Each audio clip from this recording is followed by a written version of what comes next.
Apple is in a major standoff with the government. The issue: the FBI wants Apple to help break into the iPhone of one of the San Bernardino shooters. Apple says the iPhone is encrypted, it doesn't hold the key, and to help the FBI, it'd have to build special software. And while the FBI says this is a one-time ask, Apple says no way. Here's a breakdown of the fight, punch by punch. A judge rules Apple must help the FBI break into the phone of shooter Saeed Farook. CEO Tim Cook refuses. In a letter to customers, he says the firmware the company would have to build would, quote, undermine decades of security advancements that protect our customers.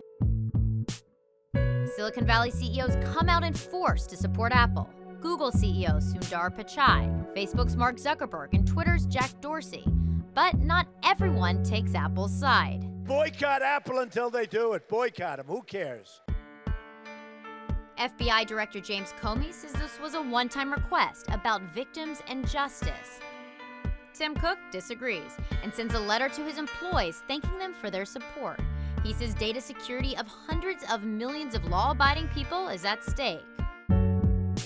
Apple formally responds to the court, laying out its legal defense. The company says the court order violates its First Amendment rights, claiming that code is speech. Apple says the court order requires them to build a weakened version of their phones. Here's how Apple's top attorney explains it. If we're saying that there's a serious threat, throw out the Constitution in order to prevent that threat. Where do we draw the line? In a brief, the government disputes Apple's argument that writing computer code is protected by the First Amendment. It says Apple is causing unnecessary panic about privacy concerns.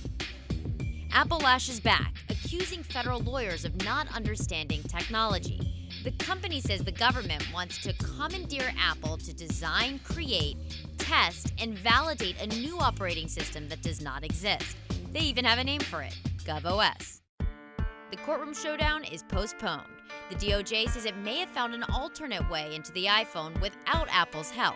Even if successful, the company faces similar demands in a dozen other cases. Apple's encryption fight is far from over.